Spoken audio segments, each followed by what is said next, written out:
And education has been the centerpiece of your work well before this campaign. The New American School you founded with other community leaders, providing a path to high school graduation for recent immigrants, allowing them to learn English while getting their diploma. How did that program come about? Sure. The New America School website is newamericaschool.org, and I started it while I was on the State Board of Education, and really two reasons. One, from that perch on the State Board, we kind of had a firsthand perspective on what we call the learning gap, seeing the differences in test scores between Latino students and white students, between non-English speaking students and students that have been in the school a number of years. And we also did some work in trying to, looking at the failure in calculating a graduation rate that was accurate. Districts were effectively glossing over their graduation rate by not defining it correctly, and a lot of the missing students were new immigrants and people who might have come in 8th or 9th grade, stayed for a year and then left, and now they were 19 or 20 and they weren't even being tracked and counted. Yeah, we work with 16 to 21-year-old new immigrants who frequently are not in public school. They've either dropped out or some of them weren't in any schools to begin with, and we help them learn literacy and fluency in the English language and gain a high school diploma.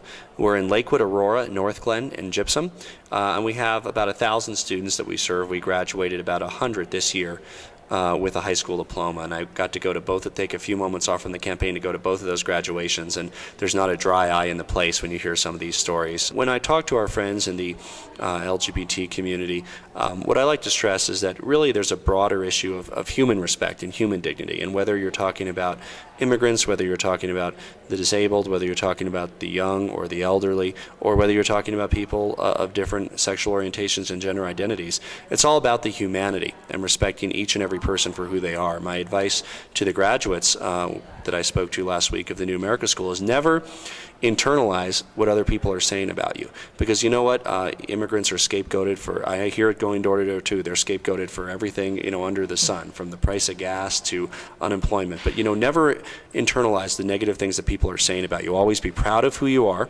and know that if you ever give in to or start believing what people are saying about you, that you're only letting them win. And that's not only our challenge as those who are lesbian, gay, bisexual, or transgendered, but it's also the challenge of many other groups that have been scapegoated throughout history and will continue to be scapegoated. Bullying is another large issue for many groups of students, including LGBT students, who are among the most vulnerable, as we both know. PFLAG has its Safe Schools initiative.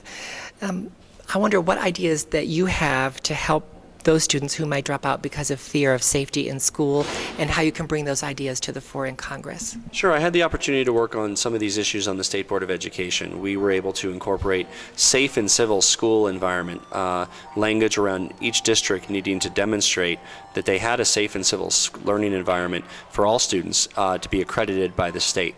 I've also had the opportunity to work with one of my heroes, Peter Yarrow from Peter, Paul, and Mary. You might remember Puff the Magic Dragon. He devotes his time and efforts towards a group called Operation Respect. And it's a curriculum, and part of it is a wonderful song called Don't Laugh at Me, which I actually, we through our foundation, distributed to teachers across the state of Colorado, basically saying, our differences should be celebrated and respected in our schools. And really looking at the anti-bullying piece and making sure that every kid, and kids get picked on for all different reasons, as you know. I mean, they could be too large, too small, have glasses, not look the way other students want them to look, be perceived or actually be gay or lesbian. I mean, sometimes it's again a gender identity issue where somebody might be perceived to be gay, and whether they are or aren't, they're being picked on. Or if their parents are gay or lesbian. If their parents are gay or lesbian, if their parents are African American, if their parents are Latino, if they're new immigrants, and what we need to have is a culture of tolerance and a culture of mutual respect in our schools. And a lot of that needs to come from the ground up. We certainly do it in our schools, but it also needs to be the approach from the top down. And we need to have similar language to what we have in some of our state laws in the federal law, No Child Left Behind, to make sure that every school that receives federal funding, which is almost really every school, public school in the country, has specific programs in place to ensure that every kid feels safe going to school at that school. Thank you so much for taking the time to discuss these issues. I wish we had a little more time to do it in a little more deeper way, but perhaps we can get you to come back and visit us again. I'll look forward to returning to your show as Colorado's first openly gay member of Congress. Thank you. Thank you so much. This is Colorado Outspoken at Jared Polis Campaign Headquarters in Boulder.